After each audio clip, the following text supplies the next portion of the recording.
Hi, good afternoon. My name is Eddy Almand. I guess we had a little bit of a late start.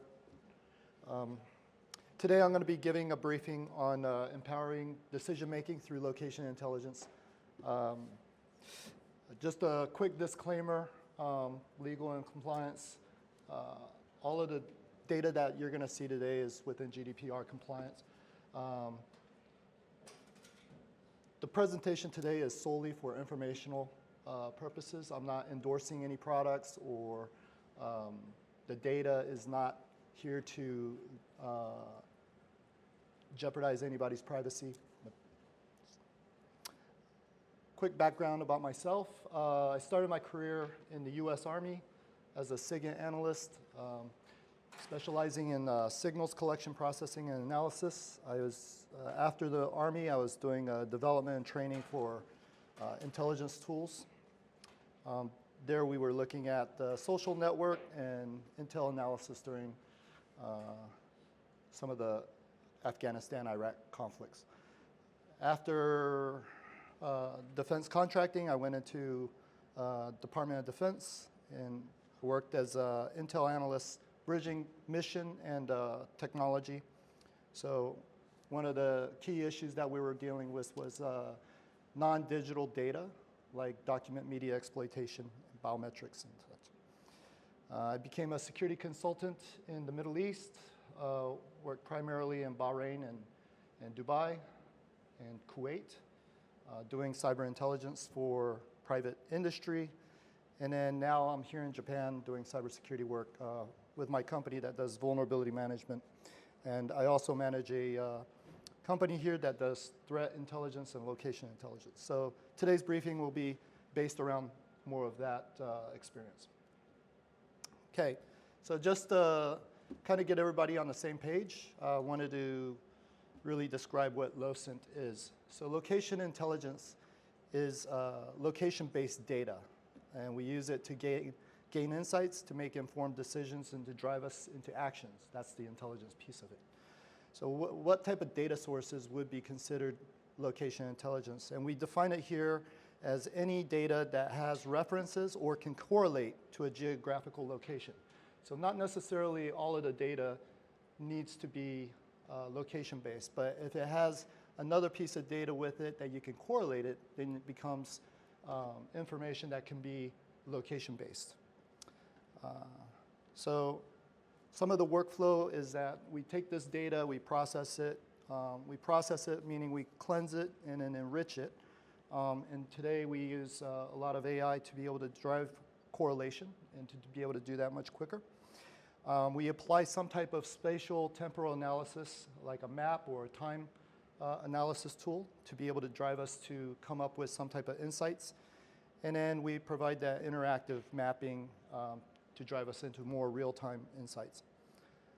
And some of this type of information, or LOCINT, can help us with business strategy, allowing us to optimize site selection. For instance, if I was a luxury brand, where would I open up my next store within the city? Some of these insights might be, well, I want to target affluent neighborhoods, or I want to target an area where people come to work, and but they come from a certain target salary. So you would be able to use location-based data to be able to assess where the population primarily goes to work and where they live, and that sort of stuff can drive us to come up with good business strategies. It can also help us with logistics and marketing based on patterns. For risk assessment, we can identify vulnerabilities. For instance, if there was a natural disaster, where would most of these people be driven to escape that natural disaster? Or if there was some type of security event, where are the choke points for that kind of event? So where are the risks and the vulnerabilities for that type of environment? And it can also drive us to predictive insights to be able to forecast future events, consumer behavior, and operational inefficiencies. So, all right, so I'm going to be specifically talking about today's location data will be primarily from your smartphone or application-based data. So we start off with a smart device. I would assume everybody here relies on some type of smart device for their day-to-day. And each smart device has 4 key technology that provides location information. So we have your GPS, and that's basically the main location-based data that comes off of your smart device. There's also Wi-Fi positioning. So whenever you connect to a Wi-Fi, we can track location based off of that. Whenever you turn off your data, but you're using the cell phone to be able to call somebody, we can use cellular triangulation between 3 towers to be able to identify the strength of the signal, to be able to give us a rough estimate of where that device is located.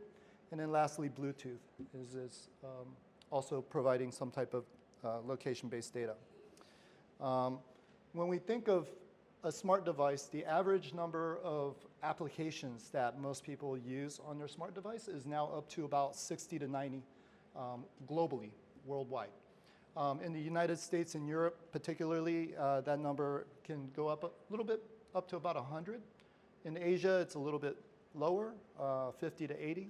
And then in developing markets, obviously, they might have a low internet connectivity, or they might not be as saturated with smart device technology. You're looking at around 30 to 50. Of those applications, about half of those on your device are emitting some type of location data to somewhere. And there was a study done, and I think most application developers are asking for more data than it's really required to be able to provide that service to you. So, when you download the free chess gaming app, they don't need your location, but they're probably pulling your location some way so that whenever they go to sell your data to data brokers, they're able to get a higher rate for that data. So, and that's averaging about 72% of your applications are asking for more data than it actually needs. When we look at the accuracy of the emitting signals, your GPS is about 3 to 10 meters, but we're seeing it more closer to like 2 to 5 meters on average. Your 5G technology indoors is about 1 to 5 meters, so it's getting more and more accurate. And then RTK is real-time kinematics. That's used in autonomous vehicles as well as unmanned aerial systems. That's an accuracy down to 1 to 2 centimeters, and we can probably start to see that type of technology within smart devices into the future. So the point here being that it might be more and more accurate down to the level of where are you sitting within this building to drive that type of insight. So we get a lot of people that think that just because I turn off my GPS, you can't see where I'm at with my device, right? And so with your GPS turned off, we're looking at Wi-Fi as about 5 to 20 meters. Cell tower triangulation is a rough estimate between 50 to 500 meters. That's just going to give us a roundabout where you're at within the city type information. And then Bluetooth is down to 1 to 5 meters. So on average, we're looking at roughly close to 1 billion devices globally that we can see just from application data being provided to these data brokers. And of those devices, they're emitting multiple signals. So those signals are blasting about 17 billion or more signal data off of roughly close to about a 1 billion device. And this is daily. So the amount of data is incredible. And this is only getting higher with the adoption of smart devices globally. And I wanted to say something else. Oh, yeah. So the 1 billion devices doesn't necessarily mean that there's only 1 billion devices in the world.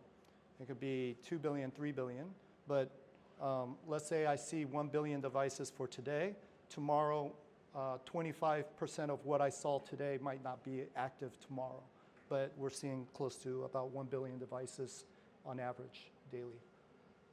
So to turn off your location data completely, you would need to turn off your GPS, Wi-Fi, and Bluetooth completely. That would be, even with airplane mode, you would still need to turn it off Bluetooth to be able to go completely dark.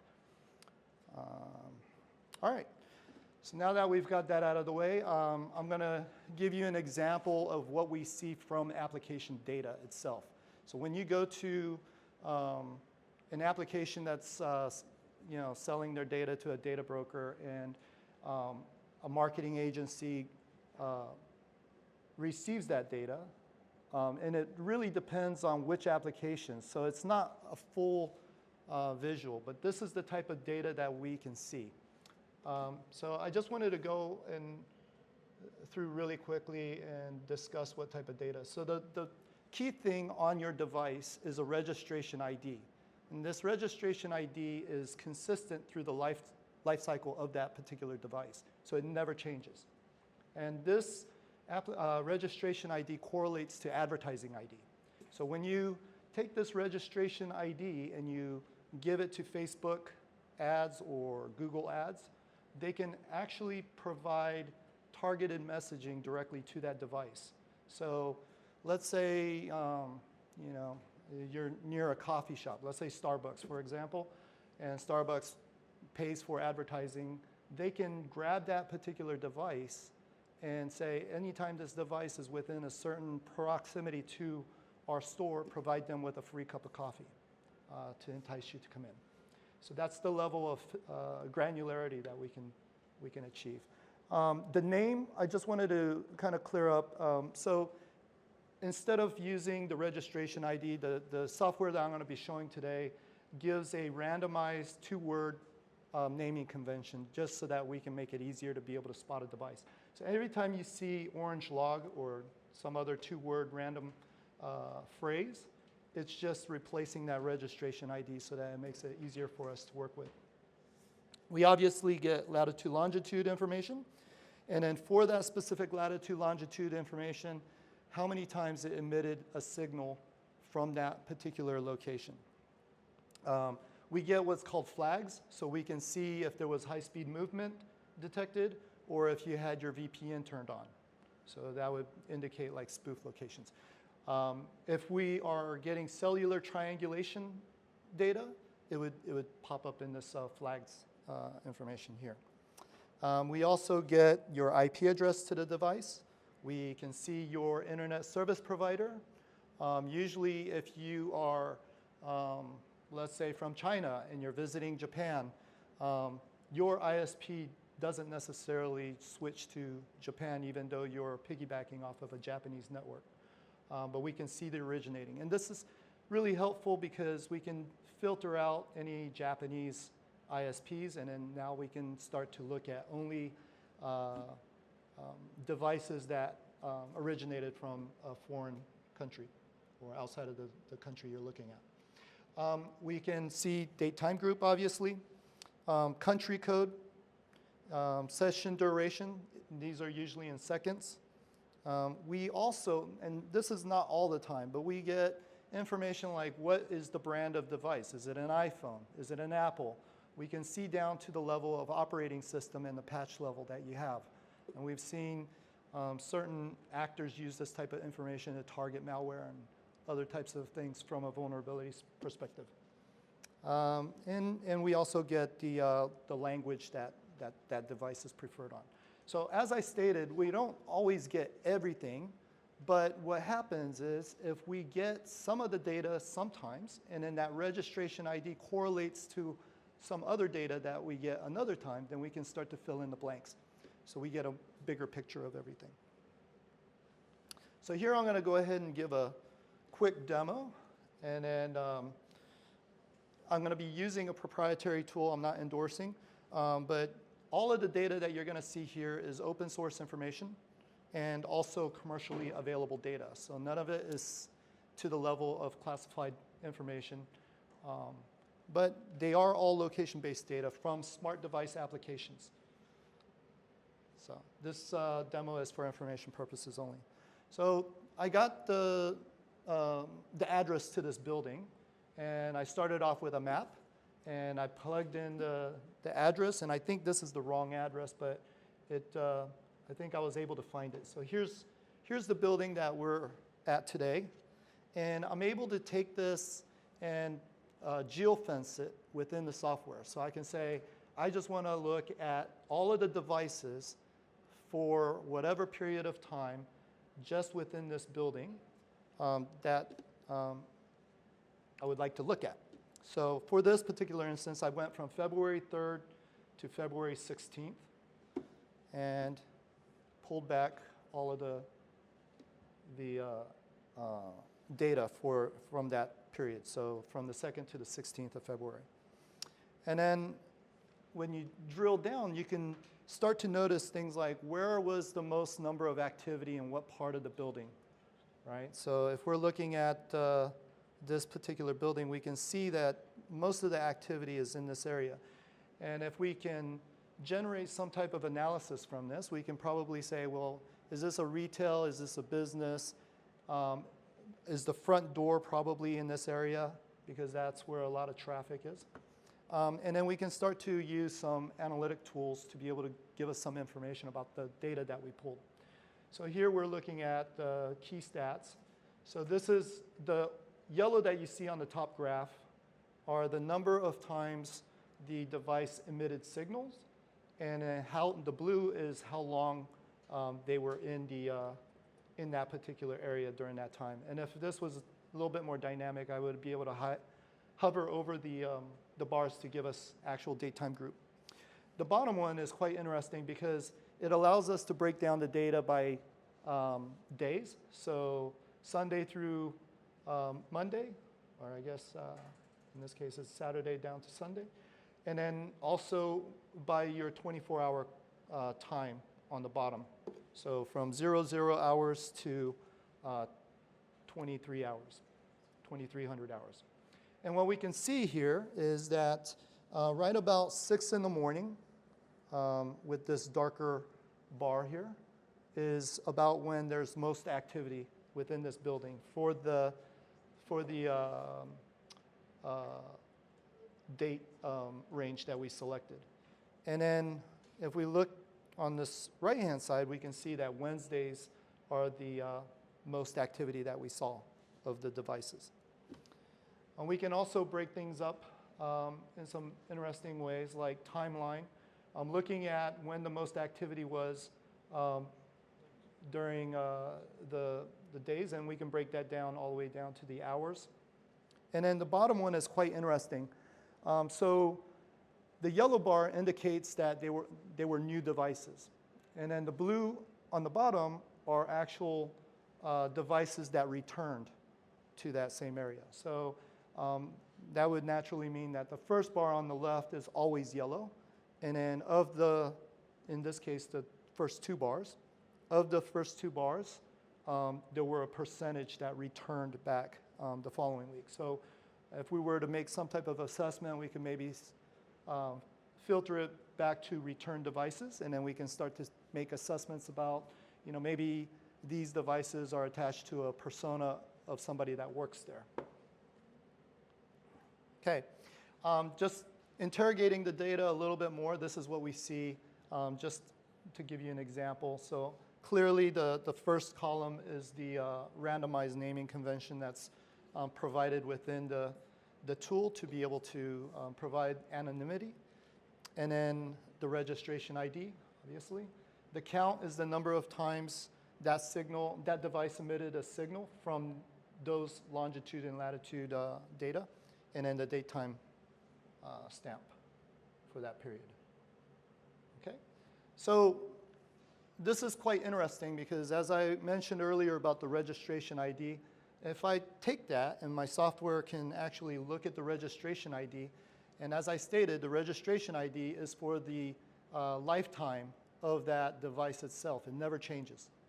So now we can do some interesting things like, of these 3 devices that I know were in this building during that period, and I'm going to switch back to this reporting.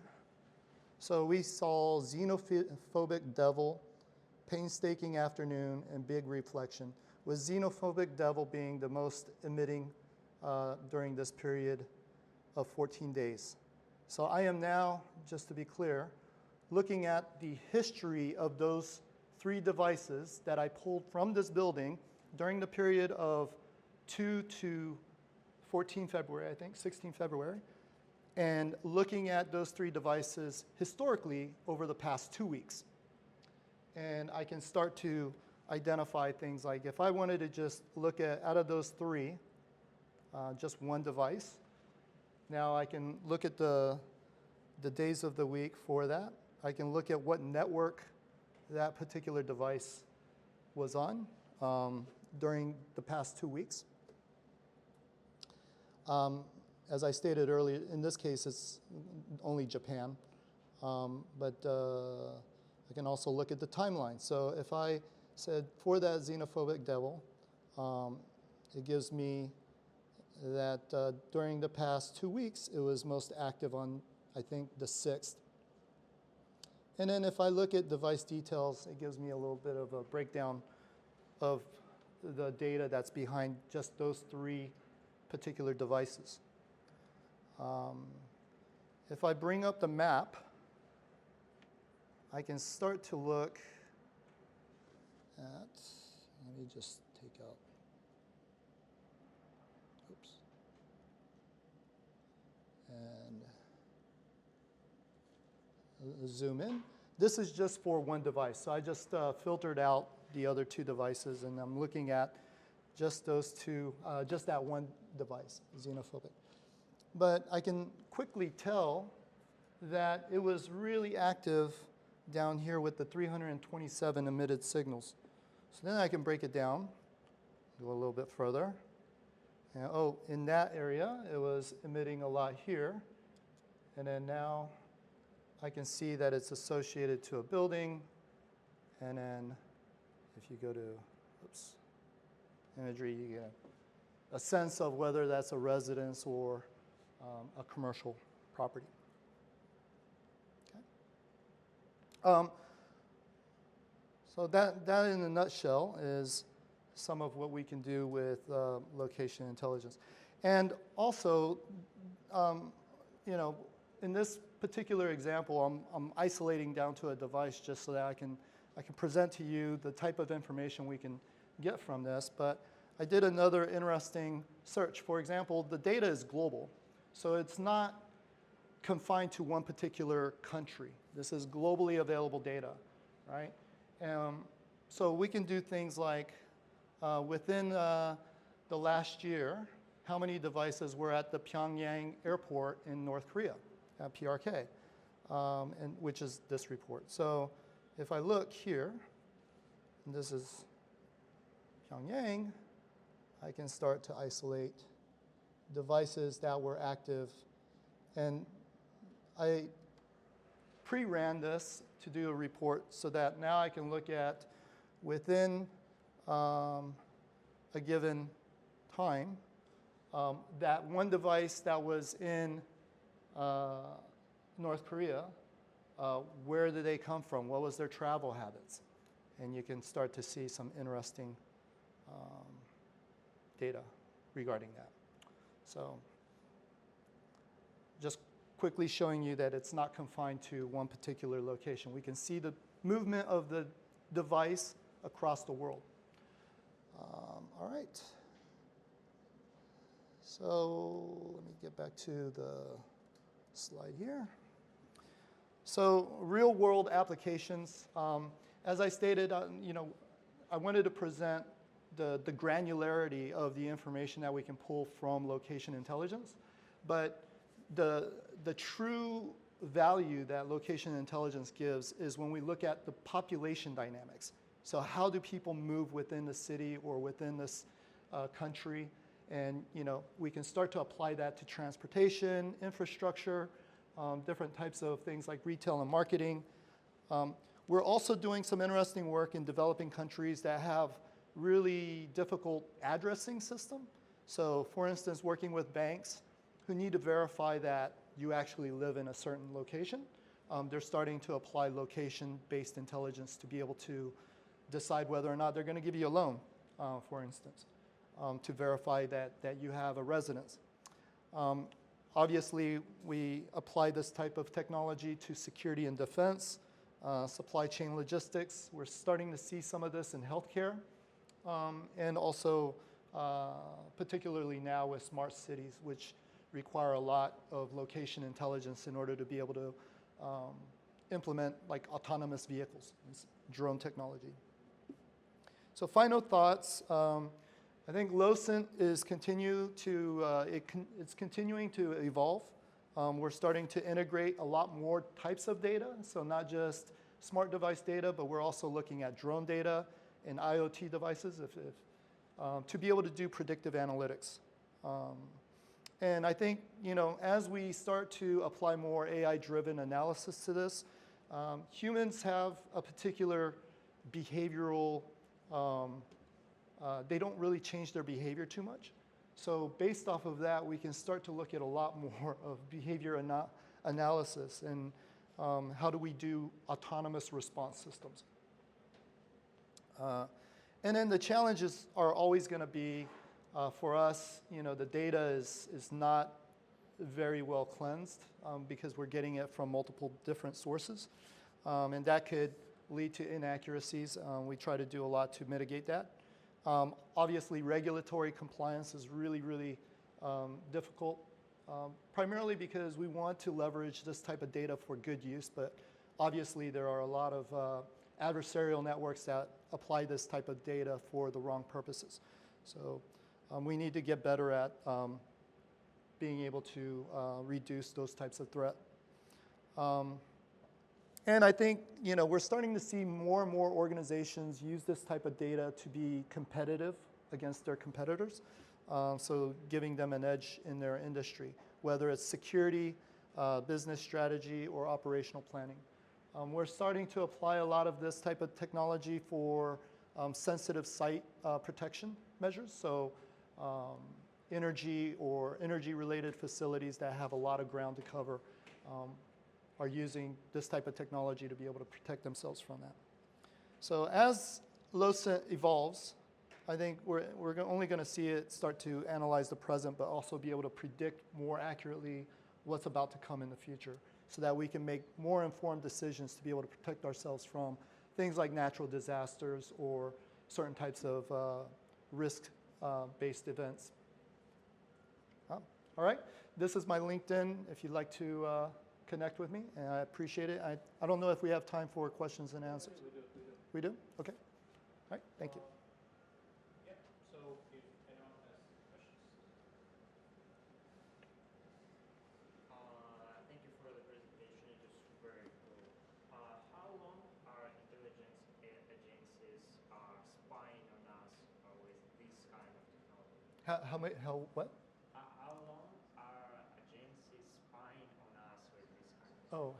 Oh, how long have agencies been spying on us? Yeah. Okay, that's an interesting question. I don't know if I have the ability to answer that without getting into trouble. But I'll just say that if you can imagine this is commercially available data, there are governments with much more higher levels of technology to track devices, let alone individuals. So, I mean, this is just a taste of what you can do with this type of data, but it's still got a lot of inaccuracies. And I think when you're thinking about government organizations, they rely on heavily vetted data, so it has to be very, very accurate.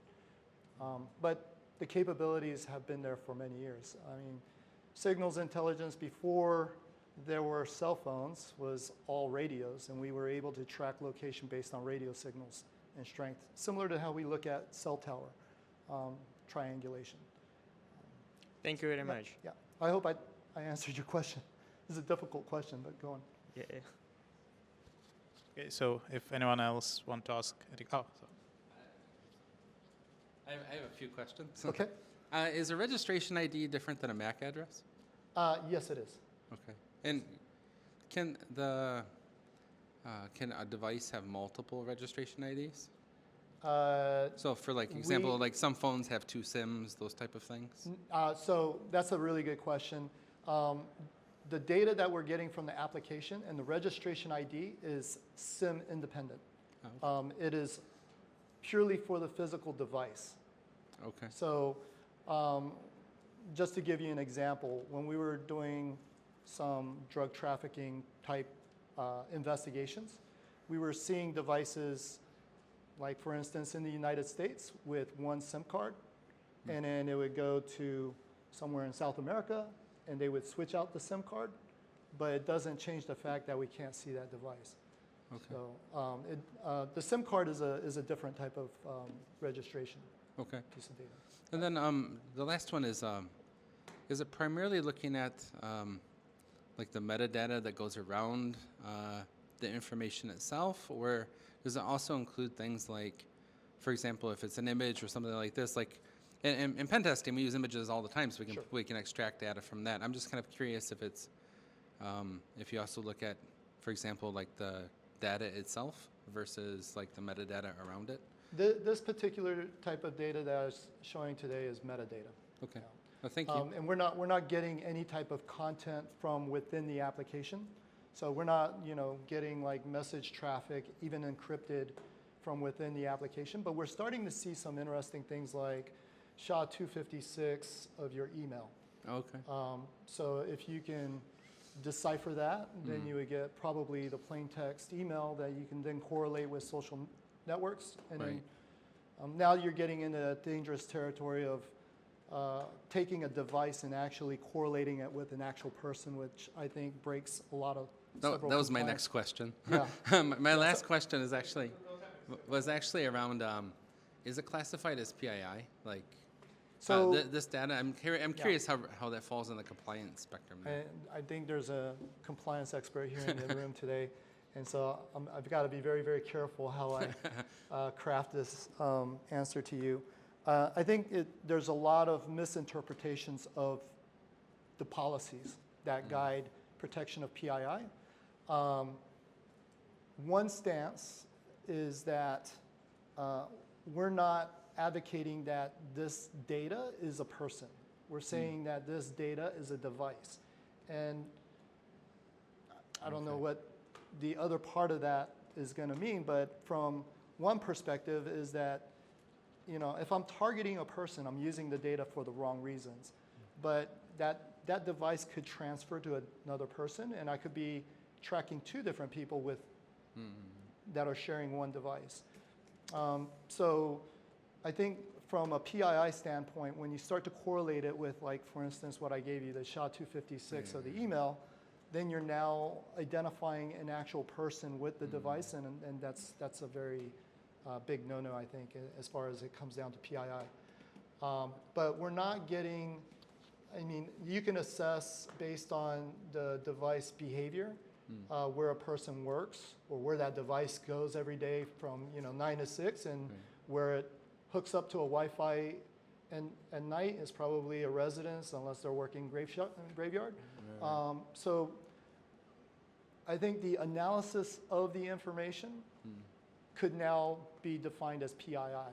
But like I said, we use this data to do mass, like, population dynamic type analysis. We're not, the reporting that I showed you today was looking at specific devices, but that was merely for informational purposes. But the way we apply this type of capability is on, like, general, like, where if we close down this street to construction work tomorrow, how are people going to move through the city to get around, and is that going to cause a lot of trouble? And maybe we should take some time to analyze that a bit more. But we're not usually using this unless we're, the United States company does a lot more like investigative work with like law enforcement and stuff like that. But they usually come with their own set of data. Right. So, Awesome. Thank you. yeah, thank you. Still have a couple of minutes. Are there any other question from the room? Okay.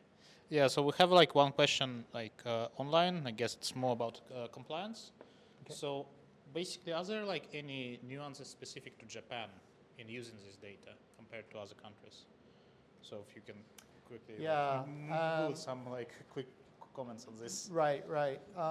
So clearly, we're not the only company that has access to this data. And there's other competitors here within Japan who are using similar type of application data, but they're only looking at application within Japan, Okay. from what I can see. Now, I have spoken to some other folks within Japan that are using telecom data, which becomes a whole new level of, I think, compliance-related questions, because I think telecom data specifically is very, very dangerous. Okay. But like I said, with the application data, there's a sense of plausible deniability on, what to expect from the data, because it's sometimes not very accurate because we have to do a lot of cleansing and such. But when you're dealing with specific telecom data, it's very, very accurate, right? We know Yeah. that device.